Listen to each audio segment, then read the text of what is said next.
For my entire life, my physical self has been how I define myself. I think better in motion. I'm happier when I'm in motion. I'm just a person in motion. If you're not moving, you're dead. That's always how I've seen it.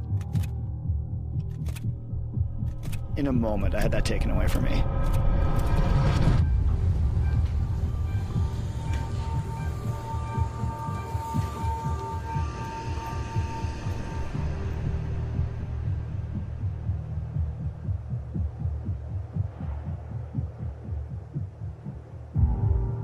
So we're trying to do something called the Horseshoe Traverse in Rogers Pass.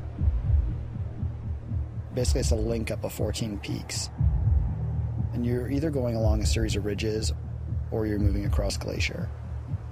Really, really big mountain terrain. And as we were going up the Salser Tower, we were maybe 2/3 of the way up. And I felt this rock pull out on me. I thought instantly that I was dead. I felt myself start tumbling backwards. I get this very clear image of the mountains flipped upside down. And I remember thinking how strange it was. That was probably the last thing I was ever going to see.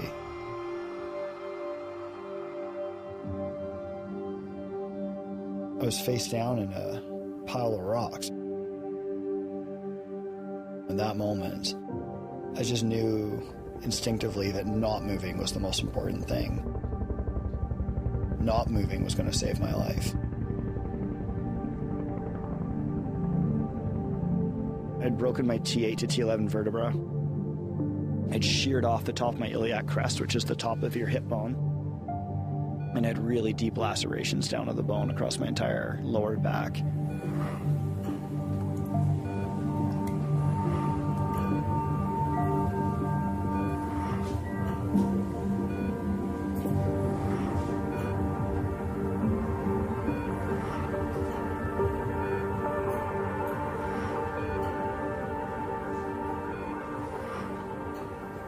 The doctor told me that I'd probably make a full recovery.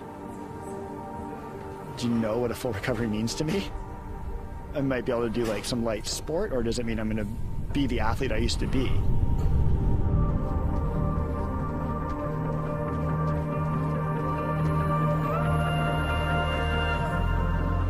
The day before, I was one of the best mountain athletes in the world. Just like that, I was gone.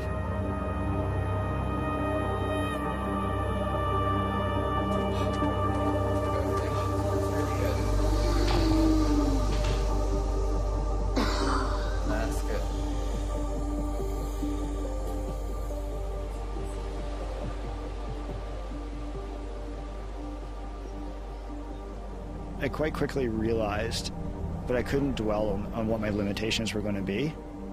And it was like an instant perspective change. I've got my health, I'm alive, and I've got this incredible community supporting me. Laura is now my wife. I wouldn't be where I am without Laura. This accident just made us fully embrace what we had, which was very powerful.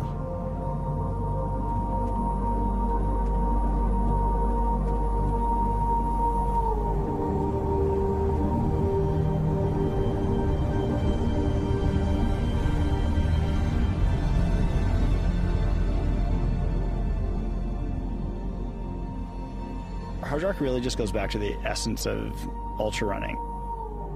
It's really, really special. The people who do it are really passionate about the sport and are really passionate about the environment and moving through the mountains. And I've finished third there twice.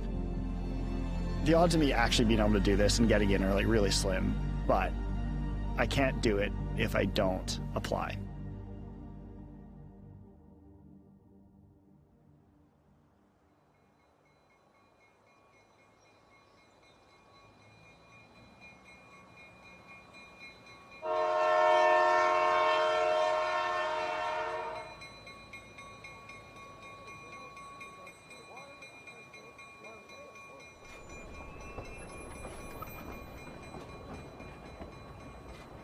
Every single person at Hard Rock has their own story to tell and goes through their own adversity and faces their own thing. It's undoubtedly the hardest 100-mile running race. It's at an average elevation of 11,000 feet.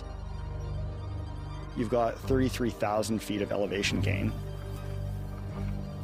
It's hard going. It's not a fast race.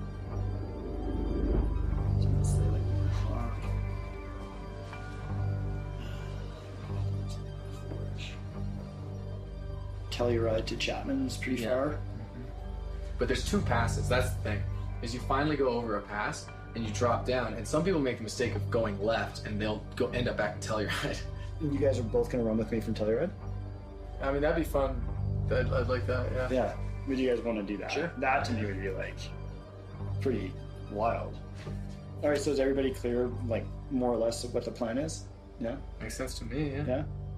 Okay.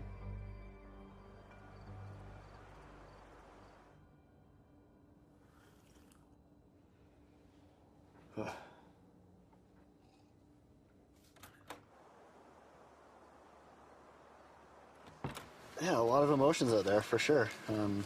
Things have to accept where you're at every given moment. It's pretty, sounds kind of cheesy, but it's very true. It'll be a very powerful experience for sure, no matter what the outcome is. So, yeah, it's going to be wild.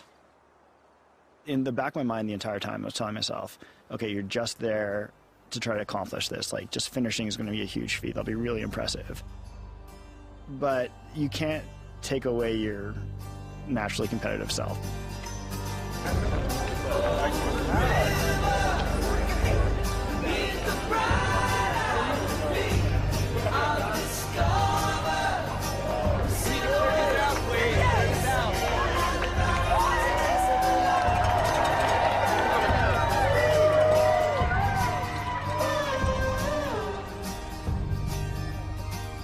One of the reasons I did sign up, it was just to feel normal again.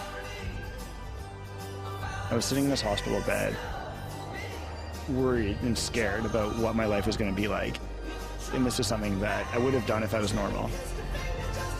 That was awesome. How you feeling? Yeah, good, man. I'm good.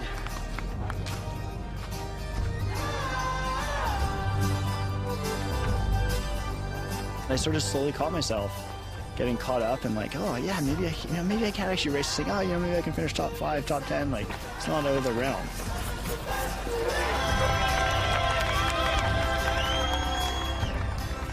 Basically letting go of what I promised myself I wouldn't do. To just go there and try to enjoy the experience. All right, take care, you guys. Enjoy the rest of your evening.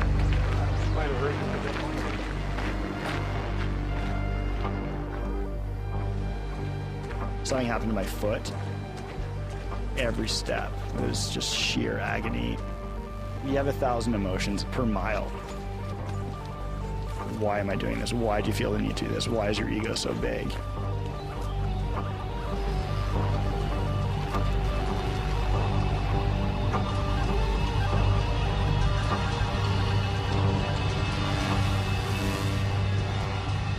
Oh my God, this isn't happening for me.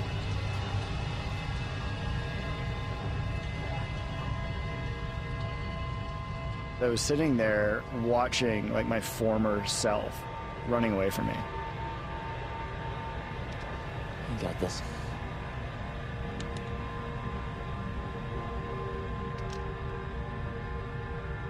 I had every reason in the world to quit. Every reason.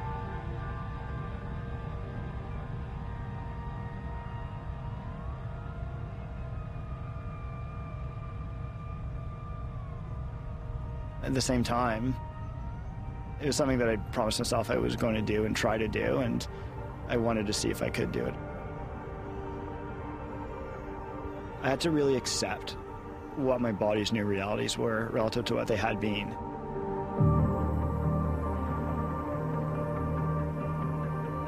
That acceptance was really, really important for me. To just be okay. That you can still have an incredible, probably deeper, more profound experience without necessarily being competitive.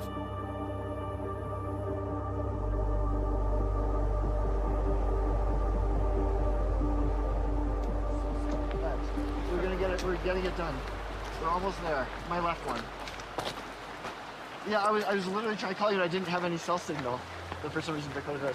We're so close. Oh my god, I've been thinking about you all day. I'm sorry I haven't been able to like now.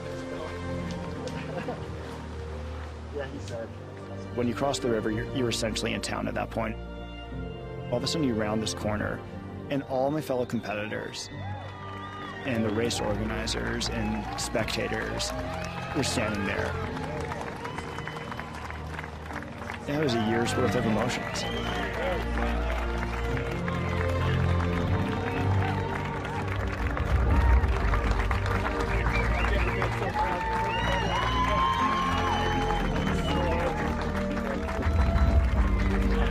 Everybody, Adam Campbell!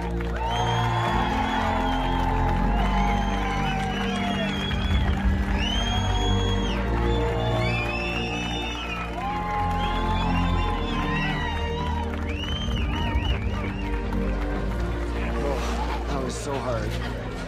That is like everything I had. God, I almost quit so many times.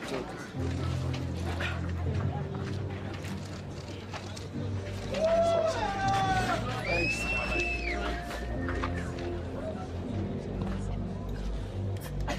Cheers. Cheers.